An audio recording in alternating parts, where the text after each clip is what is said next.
नमस्कार, दृष्टि सीयूईटी हिंदी के यूट्यूब चैनल पे आपका फिर से स्वागत है। मैं हूं संजूर और जैसा कि हम अभी सीयूईटी 2022 के प्रीवियस ईयर क्वेश्चंस पे चर्चा कर रहे हैं और यह आज का चौथा एपिसोड है प्रीवियस ईयर का। तो हम किस सेक्शन पे बात कर रहे हैं? प्रीवियस ईयर, सीयूईटी 2022 के प्रीवियस ईयर क्वेश्चंस पे। तो पहले दो एपिसोड में हम लोग मैथ्स के प्रश्न को देख चुके थे। अब क्या है, अब रीजनिंग की बारी है। तो अब हम रीजनिंग पे कम से कम 2-3 एपिसोड करेंगे जिससे आपके रीजनिंग के सारे प्रश्न सॉल्व हो जाएंगे प्रीवियस ईयर 2022 के। तो यह रीजनिंग का दूसरा एपिसोड है और वैसे प्रीवियस ईयर का चौथा एपिसोड है। तो चलिए बिना देरी के हम लोग सीधे क्वेश्चंस पे आते हैं, क्योंकि सारी बात तो आपको पता ही है ना, तो बार बार बताने का कोई फायदा नहीं है। तो चलिए क्वेश्चंस को सॉल्व करते हैं। तो सबसे पहले जो पहला क्वेश्चन है वो देख लेते हैं। क्या है? दिए गए आरेख में एक आरेख है, मतलब एक चित्र है। तो उसमें क्या है ना, वृत्त जो है ना वो पुलिस को या पुलिस अफसर को डिनोट करता है। मतलब जो सर्कल है आरेख में वह पुलिस को डिनोट करता है। हम लिख भी देते हैं यहाँ पे, सर्कल पुलिस को, त्रिभुज जो है ना वो किसको डिनोट कर रहा है? भ्रष्ट को, मतलब करप्ट को। जो करप्ट लोग होते हैं ना, जो घूस लेते हैं, उसको कहते हैं करप्ट। और वर्ग जो है ना वो कवि को, मतलब पोएट। ठीक है। और उसके बाद है आयत, किसको शो करता है? मैरिड, शादीशुदा लोगों को। यही 4 कैटेगरी है। ठीक है। अब इस कैटेगरी को इसमें आपस में मिला जुला के दिया गया है, एक दूसरे के ऊपर मर्ज कर रहा है, एक दूसरे से रिलेट है। तो अब आपसे प्रश्न क्या पूछा गया है? इसको वेन डायग्राम का प्रश्न कहा जाता है। ठीक है ना, इसको वेन डायग्राम में रखते हैं। ठीक है ना, लॉजिकल वेन डायग्राम भी कह सकते हैं आप, तार्किक वेन डायग्राम। तो इसमें यह पूछ रहा है कि हाँ, ये तो हो गया आपका इंफॉर्मेशन। अब यहां है क्वेश्चन कि अविवाहिता पुलिस अफसरों जो भ्रष्ट नहीं है पर कवि हैं की कुल संख्या क्या है? अब देखिए, सबसे पहले बोला जा रहा है अविवाहिता। तो आप सबसे पहले अविवाहिता देखिए क्या है, यहां पे है, मतलब आयत। तो आप आयत ढूंढ लीजिए, ये रहा आयत। ये पूरा अविवाहिता का क्या है? एरिया है। उसके अंदर पुलिस अफसर होना चाहिए। तो ठीक है, पुलिस कौन है? सर्कल है। तो देख लीजिए, ये है पुलिस, है ना। इसको दूसरे कलर से डिनोट करते हैं, ये है पुलिस। तो मतलब अब देखा जाए, सिर्फ अगर बात करता कि अविवाहिता पुलिस अफसर, तो कितने लोग हो जाते हैं? यहाँ पे देखिए, सर्कल ये है, तो 2, 13 और 4 जो दोनों में लाई कर रहा है उस नंबर को देख लिए। अब जो भ्रष्ट नहीं है, तो भ्रष्ट कौन है? आपको पता है, ट्राइंगल। तो इसमें ट्राइंगल नहीं आना चाहिए, मतलब इस एरिया में ट्राइंगल नहीं होना चाहिए। अगर ट्राइंगल हो जाएगा तो भ्रष्ट हो जाएगा। तो ट्राइंगल अगर हटा दे तो 13 और 4 दोनों हट जाएगा, बचेगा केवल और केवल 2। ठीक है ना। पर कवि है। अब कवि क्या है? पोएट। तो देखिए, पोएट है, मतलब पोएट होना चाहिए।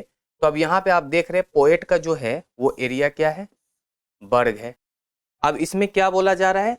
एक साथ अब पढ़िए, अविवाहिता पुलिस अफसर जो भ्रष्ट नहीं है पर कवि है, उसकी संख्या क्या है? तो अब आप एक चीज देखिए कि यहाँ पे 2 जो है, इसके अंदर फिर आपका क्या है ना, वर्ग नहीं आ रहा, मतलब कवि नहीं हो पा रहा है, ये कवि नहीं हो पा रहा है।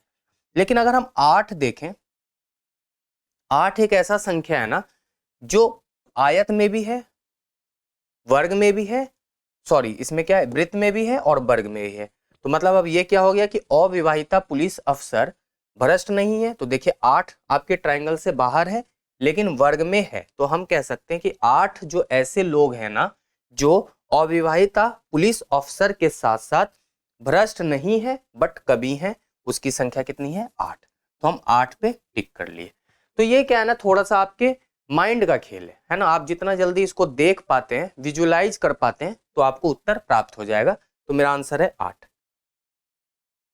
अब अगला क्वेश्चन है कि दिए गए शब्दों को सही क्रम में लगाएं। ऐसा प्रश्न आता है। तो इसमें सही क्रम में लगाने का मतलब क्या है? लॉजिकल ऑर्डर में लगाना है कि पहले क्या आएगा, उसके बाद क्या आएगा, उसके बाद क्या आएगा, इस तरह करके। तो इसका कोई ट्रिक नहीं होता है। आप क्या ना, जब प्रश्न को पढ़ेंगे ना तो आपको खुद ही आइडिया लग जाएगा कि हाँ ये इस ऑर्डर में होना चाहिए। तो सबसे पहले हम देखते हैं क्या लिखा है, आमलेट, मुर्गी, सेल, पड़ोसना और अंडा। अब देखिए, अगर हम इसको लगाने की कोशिश करें तो सबसे पहले हम सोचते हैं क्या होना चाहिए इसमें, सबसे पहले क्या होना चाहिए। तो देखिए, सबसे पहले अगर मुर्गी होगी, है ना, तभी तो फिर अंडा आया होगा, फिर अंडा से क्या होगा, आमलेट बना होगा, आमलेट के बाद पड़ोसना होगा, पड़ोसना के बाद सेल होगा। तो हम कह सकते हैं इसका ऑर्डर क्या हो जाएगा, पहले बी, उसके बाद मुर्गी से अंडा, अंडा के बाद आपने आमलेट बना लिया, आमलेट जब बना लिया तो आपने पड़ोस दिया, पड़ोसने के बाद एक ऑप्शन है सेल, तो सी हो गया। तो यही ऑर्डर आपको दिखना चाहिए ऑप्शन में भी, क्या है, बी ई ए डी और सी। कहां दिख रहा है बी ई ए डी और सी, आप ढूंढ लीजिए, बी ई ए डी और सी यहां दिख रहा है ऑप्शन नंबर ए में। तो आप कह सकते हैं कि ऑप्शन नंबर ए हमारा सही उत्तर है, B E A D C, ये लॉजिकल ऑर्डर में है। आपको कई बार ऐसे दे देगा, पहले मान लेते हैं छोटे से जिले का नाम होगा, फिर स्टेट का नाम होगा, फिर क्या होगा, स्टेट के बाद आपका कंट्री का नाम होगा, कंट्री के बाद कॉन्टिनेंट का नाम होगा, फिर देश विदेश, इस तरह करके जो होगा ना वो स्टेप बाय स्टेप, है ना। तो उसी को कहते हैं लॉजिकल ऑर्डर। कभी कभी बड़े से छोटे में भी होता है ना, बीज है, बीज के बाद पौधा, पौधा के बाद, मतलब बहुत सारा ऑर्डर आपको, मतलब इसमें बहुत तरह के प्रश्न आपको दिख जाएंगे। अब अगला क्वेश्चन है डाइस से, जिसको हम लोग कहते हैं पासा। आप बचपन में बहुत खेले होंगे। एक जो पासा होता है, हम आपको पता है उसके फलक पे क्या होता है, 1 से 6 लिखा होता है, 1 2 3 4 5 और 6, 1 से 6 लिखा होता है उस पासे के ऊपर। और आपको पता है कि यह जो पासा होता है वो स्क्वायर में होता है ना, घन में, इस फॉर्म में आपका पासा होता है, ठीक है। तो इसमें बोला जा रहा है कि एक पासे के सन्निकट पृष्ठों पर, सन्निकट का मतलब अगल बगल पृष्ठों पर, घड़ी की दिशा में, घड़ी की दिशा कैसे होती है, ऐसे, है ना, इस तरह चलते हैं, जिसमें 1 2 3 और 4 लिखा है, मतलब घड़ी की दिशा में लिखने का मतलब यहाँ 1 2 3 ऐसे करके लिखा होगा, इस डायरेक्शन में लिखा होगा, है ना, 3 4 5 6 इस तरह करके आपका लिखा होगा, ठीक है ना, घड़ी की दिशा में। और कहा गया है कि तथा 5 और 6 जो ना ऊपर और नीचे लिखा हुआ है, मतलब 5 अगर ऊपर है तो 6 नीचे, मतलब कह सकते हैं कि 5 के अपोजिट में 6 है, ये आपको बता दिया। यही हुआ ना, 5 ऊपर नीचे का मतलब 5 के अपोजिट में 6 है। अब कहा जा रहा है कि अगर इसके ऊपरी पृष्ठ पर 3 हो, अब बोलेंगे कि ऊपरी पे तो 5 है, फिर 3 कहां से आ गया, तो ऐसा नहीं, डाइस को पलट दीजिए, 3 वाले को ऊपर ले आइए। तो अगर ऊपरी पृष्ठ पर 3 है तो निचले पृष्ठ पर क्या होगा। अब देखिए, डाइस आपका यहाँ पे दिया हुआ है, देख रहे हैं आप, यहाँ पे डाइस है, ये डाइस में देखिए आपका यहाँ पे 1 है, दिख रहा है ना 1। अब ये क्लॉक वाइज डायरेक्शन में आपका लिखा हो, तो 1 यहाँ है तो 2 इधर होगा, ठीक है ना, 3 आपका इसके पीछे होगा, 4 ये, 5 ये और 6 इसके नीचे होगा, यही होगा ना, पता लगा ना, 1 बगल में 3, उसके पीछे 4, फिर आपका 5 यहाँ है, ठीक है ना, सॉरी 1 2 3 4 और 5 ऊपर 6 नीचे, यही हुआ ना। अब आपसे कहा जा रहा है कि अगर ऊपरी पृष्ठ पर 3 हो तो निचले पृष्ठ पर क्या होगा। आप अब देख रहे हैं कि अगर ये डाइस ऐसे रखा हुआ है ना, अगर ये 3 पीछे है तो हम अगर डाइस को ऐसे पलट दे तो ये 3 ऊपर आ जाएगा, मतलब 5 की जगह अगर 3 आएगा ना तो ये भी तो पीछे चला जाएगा ना, तो 1 इसके नीचे आ जाएगा। मतलब हम कह सकते हैं कि 3 के जो नीचे होगा ना वो क्या होगा, 1 होगा, मतलब 3 के निचले पृष्ठ पर क्या होगा, 1 होगा। बहुत आसान है, लॉजिक से कर सकते हैं, इसमें बहुत ज्यादा ट्रिक की आवश्यकता नहीं पड़ी इस क्वेश्चन में, हालांकि इसमें ट्रिक होता है, लेकिन जब ऐसा क्वेश्चन आएगा तो हम बात करेंगे। आपको बहुत बेसिक सा प्रश्न पूछा जाएगा डाइस में, घबराना नहीं। अब है अज्ञात संख्या ज्ञात कीजिए। अज्ञात का मतलब वह संख्या दिया गया नहीं होगा। आप देख रहे हैं कि इस तरह एक आपको डायग्राम दिया हुआ है, ये पहला है, ये दूसरा डायग्राम है, ये तीसरा डायग्राम है, मतलब यहाँ पे आपको कुछ नहीं दिया है, यहाँ पे पूछ रहा है क्या होना चाहिए, क्योंकि सब में देख रहे हैं पांचों नंबर भरा हुआ है, यहाँ नहीं है, मतलब है कि 1 और 2 को फॉलो करते हुआ तीसरे वाले को भी फॉलो करना है उसी के अनुसार। तो अगर देख रहे हैं कि 9 5 8 3 52 है, 11 9 8 3 46 हो गया, तो 15 8 8 6 से क्या बनेगा, यहाँ सबसे बड़ा सवाल यही है। तो हम देख पा रहे हैं कि ये कैसे बना, आपको ये करना पड़ेगा। तो हम देख पा रहे हैं कि अगर 5 और 8 को आपस में गुना कर दें सामने सामने इधर, इस दोनों को आपस में क्या करना है, गुना करना है। तो 5 गुना 8 40, अब प्लस, आप जोड़िए 9 और 3 को आपस में पहले फिगर में, तो देखिए क्या हो गया, 8 पंचे 40, अब प्लस 12, कितना हो गया, 52 हो गया ना, बहुत आसानी से आप बता दिए, 52 हो गया। अगर दूसरे फिगर में यही चीज फॉलो हो जाएगा तो मतलब मेरा उत्तर सही है। तो 9 गुना 3 करिए, अब प्लस आपको इधर जोड़ना था 11 प्लस 8, तो 9 गुना 3 हो जाता है 27 और 11 प्लस 8 होता है 19, 27 19 हो जाता है 46। ठीक है, यहाँ पे देखिए 46 भी है, यहाँ पे 52 भी है। अब उसी तरह इसको फॉलो कर लीजिए, इसको अलग कलर से करते हैं, है ना। तो चलिए इस कलर से करते हैं। इसको अगर हम जोड़े 8 गुना 6, ठीक है, 48 होगा, और इसको जोड़िए 15 प्लस 8, तो कितना हो जाएगा, 8 6 48 और 15 8 हो गया 23। जब इसको जोड़ेंगे तो कितना हो जाएगा, ये 71। और यहाँ पे नंबर क्या आना चाहिए, 71। ऑप्शन में है क्या 71, तो है ऑप्शन नंबर बी। तो ये मैथमेटिक्स का थोड़ा सा यहाँ पे कॉन्सेप्ट लगा है, बट रीजनिंग है, क्योंकि आप इसको तोड़ मरोड़ के कहीं से भी जोड़ के भी आप नंबर पुरा रहे हो, तो इसमें कोई भी ऐसा कुछ फिक्स ऑर्डर नहीं होता। आप जैसे भी कर लो, जोड़ कर लो, गुना कर लो, घटाओ कर लो, भाग कर लो, बट होना चाहिए तो सब में एक ही रूल फॉलो होना चाहिए और एक ही तरह का रूल फॉलो होना चाहिए। मतलब आप जैसे पिछले वाले मतलब फिगर में चीजों को जोड़ घटा के नंबर लाए हो, उसी तरह आगे भी लाना पड़ेगा। तो उत्तर मेरा आ गया। अब है अगला प्रश्न, इसको कहते हैं एनालॉगी। आपको बताया था पिछले क्लास में, समरूपता। इसका मतलब क्या होता है कि पहला अगर दूसरा से संबंधित है तो तीसरा चौथा से ही संबंधित होगा और उसी वे में होगा जिस लॉजिक में पहला और दूसरा एक दूसरे से संबंधित है। तो मीठा खट्टा कैसे बना, मतलब इसका अपोजिट है। मीठा और खट्टा आपस में तो अपोजिट है ना, एंटोनिम वर्ड है ना ये, एंटोनिम मतलब उल्टा, विपरीतार्थ। तो कम का उल्टा क्या होगा, अधिक। कोई भी बता देगा ना, अधिक, यही तो है। ऊपर नहीं होगा, ऊपर नीचे होता है, भरा खाली, उच्च नीच, यही होगा ना। तो हम इसको कम का अधिक, बहुत आसान था, है ना, इसमें कुछ दिमाग ही नहीं लगाना था, बस आपको इतना बेसिक नॉलेज पता होना चाहिए कि कम का उल्टा क्या होगा, ठीक है, और खट्टा का उल्टा मीठा होगा। ये पता होगा तो आप इसको बहुत आसानी से बना लेंगे। चलिए अगले क्वेश्चन को, ये डायरेक्शन का क्वेश्चन है, दिशा। ठीक है ना, आप लोग को दिशा के बारे में थोड़ा बहुत नॉलेज होगा, आपको पता है यही 4 आपका डायरेक्शन है, हालांकि 8 होता है। ठीक है ना, ये पता है नॉर्थ है, ये साउथ है, ये वेस्ट है, ये ईस्ट है, इसी तरह ये नॉर्थ ईस्ट हो जाता है, ये हो जाता है साउथ ईस्ट, ये हो जाता है आपका नॉर्थ वेस्ट, और ये सॉरी नॉर्थ ईस्ट, है ना, सॉरी नॉर्थ साउथ। ठीक है ना, साउथ वेस्ट क्या हो जाएगा, ये साउथ वेस्ट, और यहाँ क्या हो जाएगा, नॉर्थ वेस्ट। ये 8 डायरेक्शन है, आप इसको याद रखिए, इसी पे बना लेंगे। किया अपने घर से पूर्व दिशा की और 20 किलोमीटर कार चलाती है। कोई लड़की है जो 20 किलोमीटर कार चलाती है, लेकिन अपने घर से 20 किलोमीटर पूर्व की दिशा में, फिर बाईं ओर मुड़ती है और 20 किलोमीटर चलाती है, फिर दाईं ओर मुड़कर 10 किलोमीटर चलाती है, फिर दाहिनी ओर मुड़कर 30 किलोमीटर चलाती है। तो किया अपने शुरुआत बिंदु से किस दिशा में, मतलब अपने घर से अब वह किस डायरेक्शन में कार चला रही है, यही है प्रश्न। तो सबसे पहले हम क्या करेंगे ना कि डायरेक्शन जो है उसको फॉलो करते हैं। तो किया है घर से चली, तो यहाँ पे मान लेते घर है, इसको लिख दीजिए घर, घर से चली है ना। 20 किलोमीटर कार कहाँ चला रही है, पूर्व दिशा की ओर। आपको पता है पूर्व इधर है ना, ईस्ट का मतलब पूर्व होता है। तो हम चलिए पूर्व की दिशा में इसको कार चलाने देते हैं 20 किलोमीटर तक। चलिए 20 किलोमीटर पूर्व की दिशा में कार इसने चला लिया। अब ये बाईं ओर मुड़कर 20 किलोमीटर फिर चलाती है। तो देखिए अगर आप ऐसे खड़े, फेस इधर है, तो आपका बायां और दाएं किधर होगा, इधर दायां ऊपर बायां, तो बायां 20 किलोमीटर फिर चला रही है, तो 20 किलोमीटर फिर चला ली।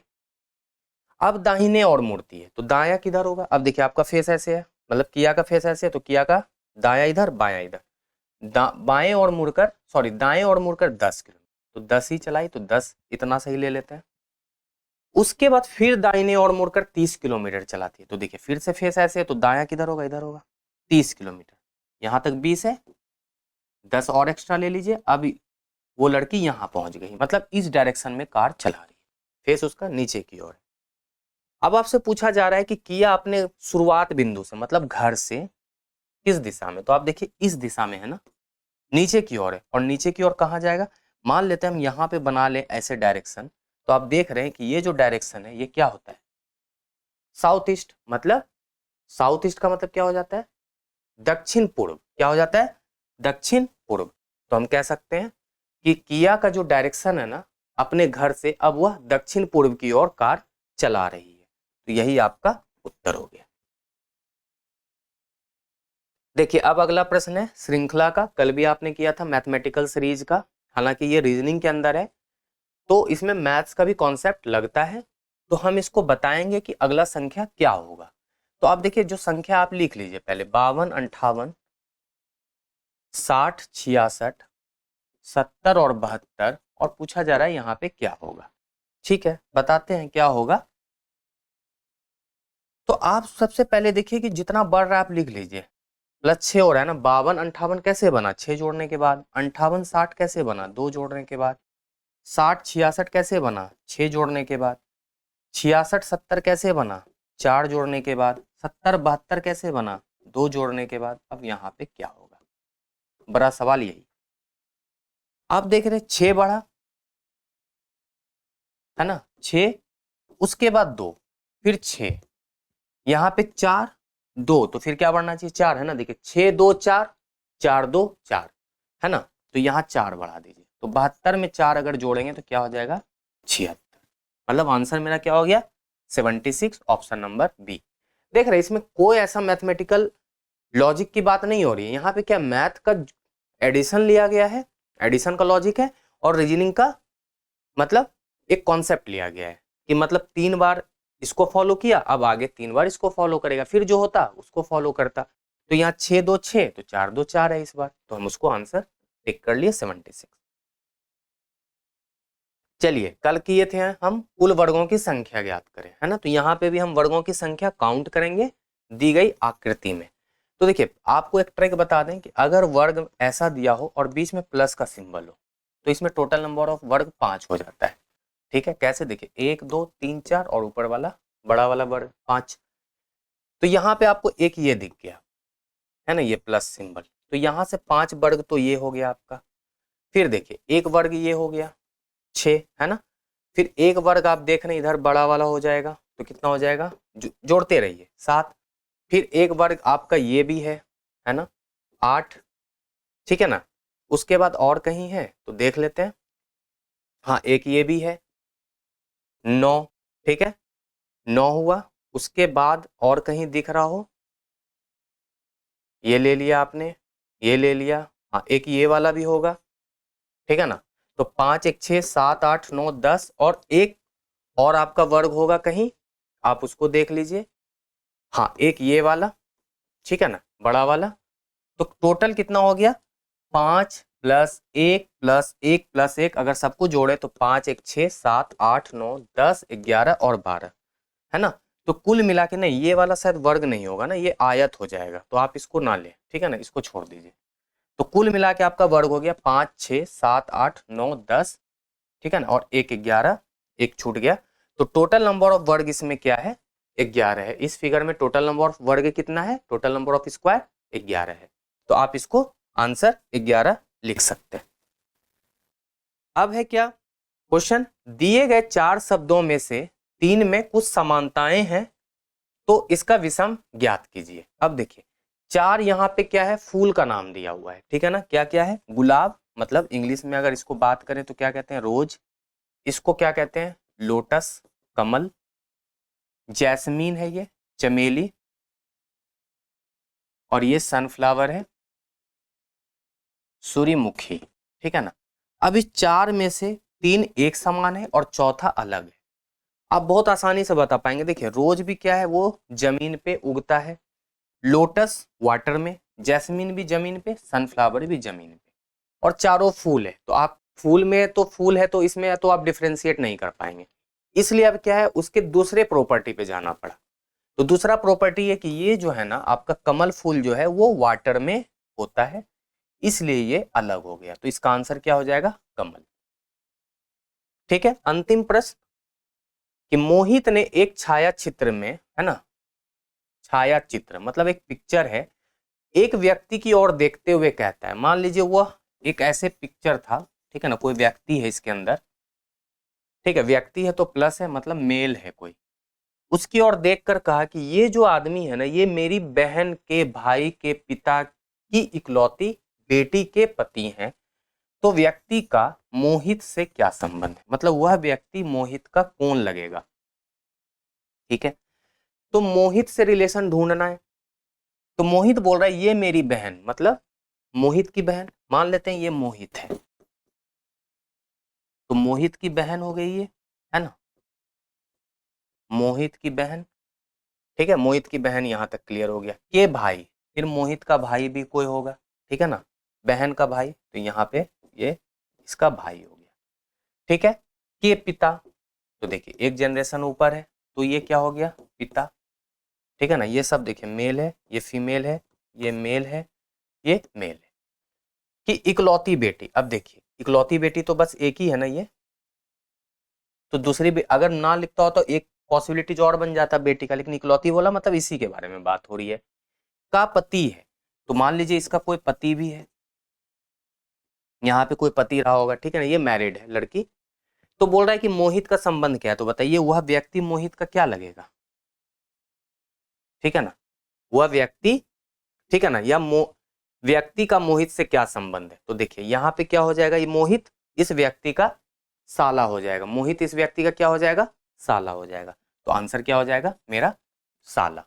तो इस तरह आप देखिए कि रीजनिंग के हम आज 10 प्रश्न को सॉल्व कर लिए, पिछली क्लास में भी 10 प्रश्न को सॉल्व किए थे, आज की भी क्लास में 10 प्रश्न को दोबारा सॉल्व कर लिए, तो कुल मिला के हमने 20 क्वेश्चंस को कर लिया है CUET 2022 के। अब 10 प्रश्न और बचे हैं जिसको कि हम अगली क्लास में फिर से कोशिश करेंगे सॉल्व करने की। तो इस तरह 5 सीरीज में आपका CUET 2022 के सारे प्रीवियस ईयर क्वेश्चंस को करा देंगे हम, और आप इस पांचों सीरीज को देख लें, उसके बाद आपकी तैयारी बहुत आसान हो जाएगी। तो चलिए मिलते हैं अगली कक्षा में, जब तक आप अपनी प्रैक्टिस करते रहिए, और जो भी प्रॉब्लम हो आप कमेंट सेक्शन में हमसे जरूर पूछ सकते हैं। धन्यवाद।